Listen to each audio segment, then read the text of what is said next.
Selanjutnya kita akan belajar bagaimana cara kita memasukkan media ke dalam website kita.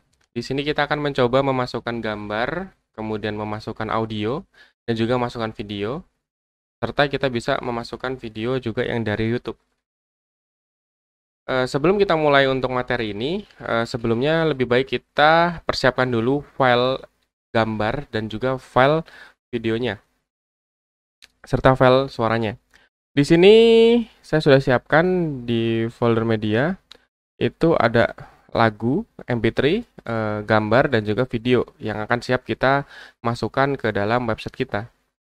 Caranya adalah kita copy dulu gambar, suara, dan videonya ini ke dalam folder belajar HTML kita. Jadi lebih baik gambar, video, dan suaranya itu masuk ke dalam folder kita. Langsung aja kita ke Sublime. Jadi kalau misalnya di Sublime, itu kalau kita ingin melihat struktur dokumen yang ada di dalam file kita bisa menggunakan file open folder. Kemudian kita open folder tempat HTML kita berada. Misalnya di sini belajar HTML, kita select folder, kita tutup untuk yang sebelumnya. Nah, di sini akan ada list file apa aja yang ada di dalam folder belajar HTML. Contoh lagunya, gambarnya, dan juga videonya ini yang sudah masuk. Kenapa kok kita open folder? Supaya kita lebih gampang kalau misalnya mau memasukkan file lain ke dalam website kita. Kayak misalnya mau memasukkan link href atau mau memasukkan gambar. Sekarang kita akan coba memasukkan gambar ke dalam website kita. Pertama kita buat file baru, HTML baru dengan simpan dengan nama file new file, simpan dengan nama misalnya media.html atau media.html. Lalu kita buat HTML seperti biasa dan di tab ini kita kasih judul untuk memasukkan media ke dalam website. Nah, pertama kita akan memasukkan gambar. Cara memasukkan gambar dengan menuliskan img. Lalu kita tab. Nah, di sini akan muncul otomatis src ya. Jadi img itu atributnya src untuk memasukkan nama gambarnya. Jadi di sini nama gambar saya kebetulan adalah Nice Studio Academy .png. Jangan lupa sampai titiknya, jadi sampai ekstensinya Nice Studio Academy .png. Kalau sudah, kita lihat di browser, klik kanan, open in browser. Nah, akan jadi seperti ini. Ini adalah gambar yang dimasukkan ke dalam web kita. Kalau misalnya kita nama gambarnya salah, nanti di sini akan tampil icon seperti ini. Akan menampilkan icon seperti ini yang menampilkan bahwa gambar yang kita masukkan adalah salah. Kita bisa memberikan atribut alt pada gambar untuk mengganti gambar apabila gambar tidak ada. Misalnya di sini teksnya adalah logo Academy. Misalnya.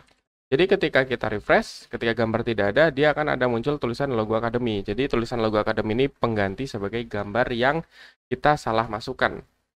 Oke, kita kembalikan ke gambar yang benar.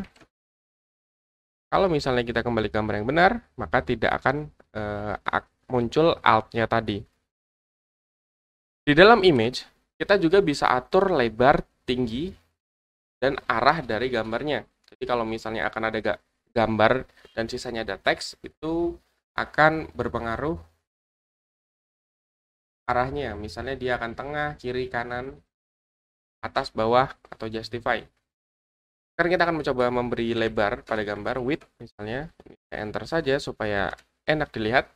Width misalnya kita kasih 150, satuannya adalah pixel. Seperti biasa, kalau di web kita biasanya satuannya pixel. Nah ini ukuran 150, jadi dia lebih kecil dibanding ukuran biasa. Misalnya kita kasih 300, ukurannya, tuh dia akan jadi 300.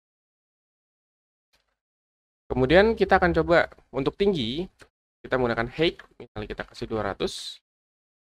Ya kan tingginya menjadi 200. Nah, gambar ini kenapa jadi gepeng? Karena gambarnya tidak proporsional antara tinggi dan lebar. Jadi biasanya kalau misalnya kita setting tinggi ya tinggi aja supaya lebarnya akan proporsional, dan ketika kita lebar ya biasanya hanya lebar saja supaya lebarnya proporsional. Nah, ini adalah gambarnya yang tadi kita masukkan. Misalnya kita ukur 330 dikali 145 nih ukuran gambar aslinya. Jadi 330 sama 145. Jadi kalau misalnya kita setting lebar dan tinggi proporsional, ya gambarnya akan jadi proporsional. Tetap bagus seperti gambar biasanya. Ini adalah cara untuk memasukkan gambar. Selanjutnya kita akan mencoba memasukkan suara atau audio, yaitu caranya dengan menuliskan teks audio dan memberikan source audionya di HTML. Contohnya di sini kita kasih BR dulu.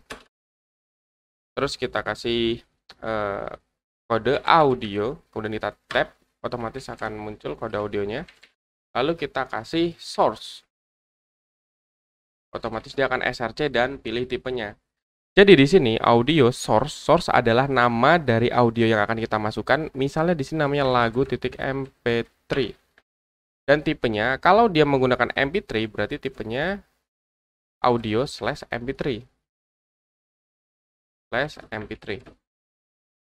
Kalau kita buka di browser, maka dia masih belum tampil. Kenapa kok belum tampil? Karena kita belum memberikan kontrol pada audio. Jadi kita belum ada tombol untuk play. Jadi kita harus tambahkan kontrol di audionya. Controls. Setelah itu kita refresh.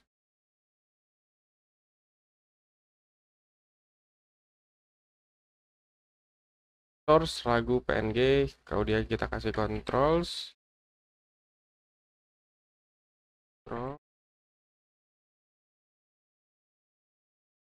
Oh iya. Tadi salah tulis untuk controlsnya. Jadi kenapa tidak tampil?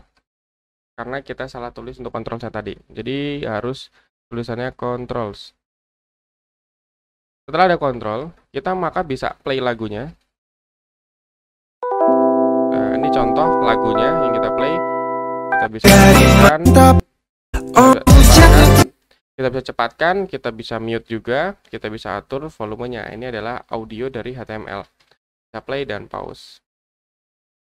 Nah, selanjutnya kita akan coba memasukkan video di dalam website kita. Caranya dengan menuliskan video. Kemudian source src-nya adalah nama dari video kita. Kebetulan saya namanya video.mp4. Video.mp4. Jadi tulisnya video.mp4. Tipenya adalah video/mp4.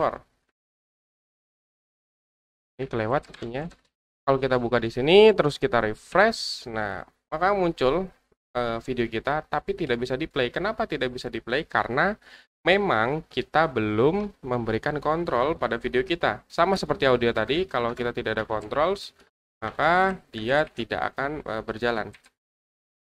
Kita berikan kontrol, ini bisa di-play video kita. Jadi untuk mengatur lebar tinggi itu bisa seperti gambar, kita bisa kasih width, misalnya widthnya 300, dan kita bisa kasih height untuk tingginya. Ya, ini untuk video bisa play, pause, besarkan, kecilkan, terus kita bisa full screen. Jadi begitu untuk videonya. Untuk video dan audio ini, jadi tidak semua jenis video dan audio itu bisa dibuka di browser. Itu ada masing-masing jenis yang bisa ditampilkan di browser. Kita bisa searching aja. Tipe video di browser. Video type in HTML.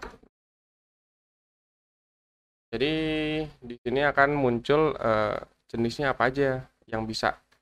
Nah, yang support. Nah, jadi kan di sini kan MP4 di Edge itu support, Chrome support, Firefox, Safari, Opera itu support semua. Nah, yang tidak support nih OGG. OGG itu support di semua browser kecuali Safari. Nah, begitupun dengan audio. Jadi ada browser yang support, ada yang tidak. Untuk penjelasan ekstensi file apa aja yang akan support atau tidak, itu tinggal kita searching aja untuk jenisnya.